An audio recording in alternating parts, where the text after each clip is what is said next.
There is this perception, a narrative really, and it's largely created and driven by the mainstream media. The perception, it is meant to divide the country along political lines. It has existed for as long as I can remember, my entire life at minimum. You have blue states, you have red states, and you have swing states. Now in the past, this perception was reality. Blue states aligned with the Democratic Party. They were strong union states. They were more lenient on things like abortion. They were more strict on issues like gun control. Now, even though those issues still exist today, they are largely overshadowed by another controversial issue: the transgender movement. More specifically, the transgender movement as it pertains to young children. If you were to go off of past perception, past narratives, you would think people living in the state of Florida were anti-trans. Those evil conservatives in Florida, they want to take away healthcare rights for children. All 9-year-olds have the right to exchange their carrot for the non-binary catheter. On the opposite end of that spectrum, you would think people living in New York City were supporters of things like puberty blockers and gender-affirming care. I often say perception is reality, but this might be one of those rare instances where that could not be further from the truth. Sunday afternoon, Dwyane Wade and his husband Gabe, they were at Madison Square Garden to watch Game 1 of Heat Knicks. And by the way, if you have never been to an NBA game at Madison Square Garden, do yourself a favor and make the trip at least one time. We're going again next season when the Pelicans make their one trip to the Garden. It's one of those places where you can't really explain why it's such an experience. It just is. But anyway, Wade and Gabe, they're in the Garden Sunday afternoon. Perhaps they are sitting in their courtside seats. Gabe is enjoying a nice Bud Light, the preferred beer for those who are confused about their gender. What do I want to be this morning? It's Woke Bath Wednesday, the day all shit fucks congregate and share their weekly bath. Today, I will identify as gender void. Maybe I'll get lucky and drop the soap. Dwyane Wade, he is enjoying a Jackie Mahomes, a nice foo-foo drink that sends the message, I'm a sensitive male birthing person. The Heat, they pull off the upset win. Time for Wade and Gabe to make their triumphant exit. A large crowd is gathered outside the Garden, waiting for the emergence of their fearless leader. I mean, this is New York City, right? According to media perception, Wade and Gabe, they should be heralded as heroes in New York City. New York is a city of acceptance. We accept Tran Dan. We accept questioning Quentin. We accept Gay Gayerson. We accept Carl Criminal. The only person we don't accept is Ivan Illegal. Please, Texas. Please, Florida. Stop sending us your immigrants. When they exit the arena, I am expecting to see a celebration. Plenty of cucumbers being thrown, rainbow flags, the fresh smell of the grilled woke wiener. But the reality was completely different. Watch for yourself. This is the reception Wade and Gabe received in New York City. Roll the film. Gabby, look good. Why did you mutilate your son? Why did you mutilate your son? Now, I am sure some of you are thinking, Dwyane Wade played for the Miami Heat. That's why fans in New York are booing him. Maybe that was the reason some fans were booing him, but I have my doubts. Once they are well into retirement, for the most part, NBA legends, they don't get booed. Most people tend to show their respect for everything they have given to the game. Hell, they don't even have to be retired to be cheered and respected by a road crowd. For years, Reggie Miller was public enemy number one in New York City.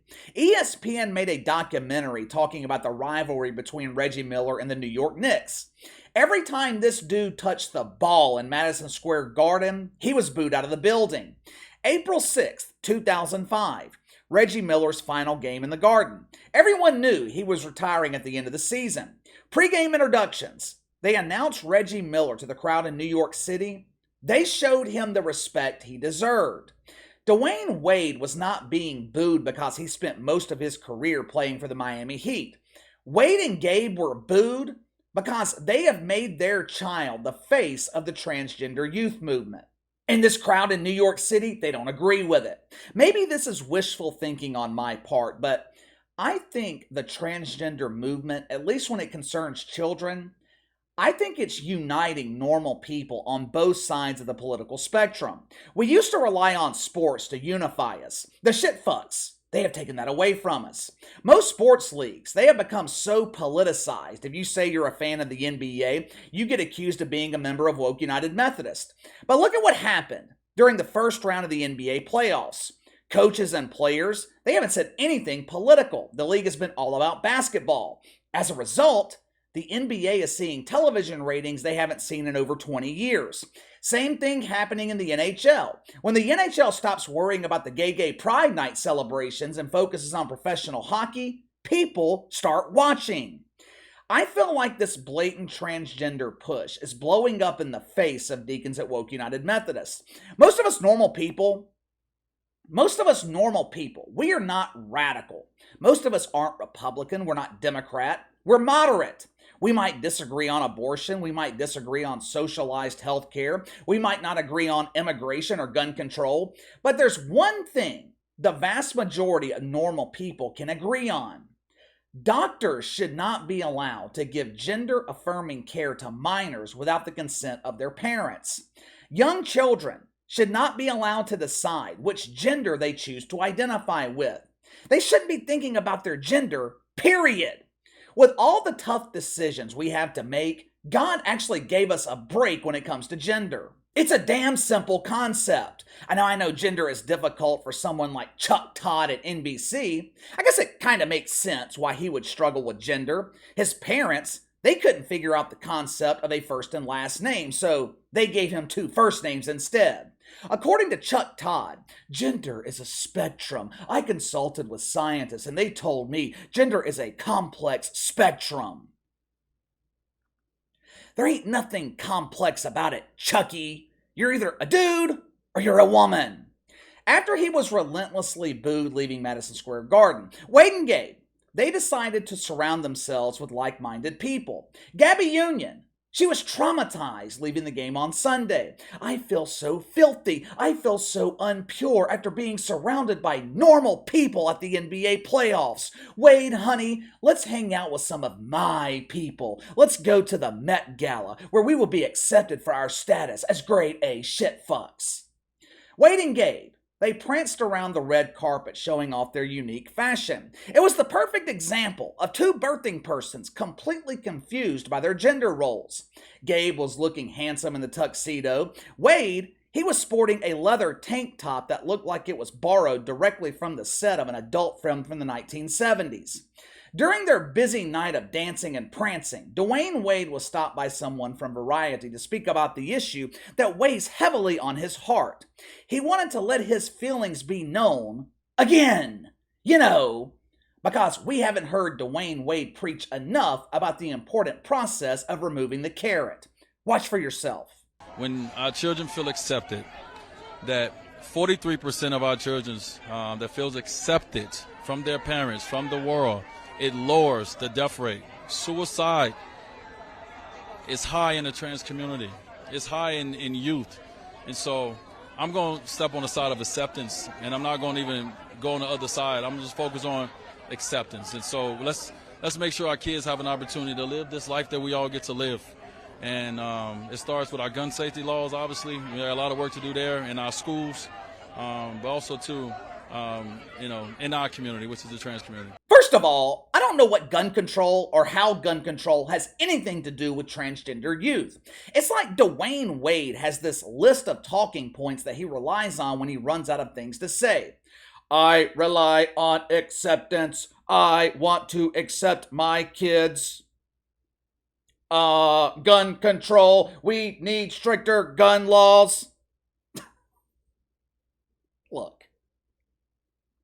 Look, unlike other wanker spankers who I think use the LGBT community to further their own narrative, I think Dwyane Wade actually cares. This is something that affects him on a personal level. It's something that affects one of his children. I really think Dwyane Wade is speaking from his heart when he talks about transgender issues. Now, I don't agree with him, but I do think he's being authentic. I don't know where he was pulling those stats from, so I couldn't cross-check his information, but when I kept hearing him talk about acceptance, the importance of acceptance with your kids, All it did was reaffirm my suspicions that Dwyane Wade is not a leader. Dwyane Wade is not the leader in his own household. Yeah, you want to accept your children for who they are, but at the same time, kids are impressionable, they're vulnerable, they're susceptible to believe anything they're exposed to, especially when it's coming from someone they view as an authority figure. Kids change their minds all the time, their personalities change depending on who they're around. Wade and Gabe claim their son came to them at 7, maybe 8 years old, telling them he was really a she. Now, I'm trying to put myself in that situation. Me personally, my first reaction wouldn't be acceptance. That's okay, son. I accept you as my daughter. My first question would be, where did you learn that? Who taught that to you? Did you see it on the internet, on social media? Did you see it on television? Did one of your teachers explain it to you? In the case of Dwyane Wade, did my husband Gabe expose you to this information? I know I don't have kids, but believe it or not, I was a kid at one time. I used to be one. When I was 7 years old, I wasn't thinking about changing genders. If anything, I was fascinated with my cucumber, which at the time was more like a grain of rice. I was wondering what its purpose was besides filling the toilet with this yellow liquid. I don't know. I just don't understand it. I don't understand why you would encourage your child, why you would allow your child to make a life-changing decision. And in the case of Wade and Gabe, why you would allow your child to do it and then you document it, all of it publicly. Give me your thoughts. Dwyane Wade booed leaving Madison Square Garden. Was he booed because he used to play for the Heat and they pulled the upset in Game 1, or was he viewed because of his political views? You let me know. Sound off in the comments below. Make sure to like and subscribe. Click the notification bell to receive all notifications from the channel. Best way to contact me is by email at btlkc84@gmail.com. KC_BTL84 on Twitter. I'll see you guys tomorrow.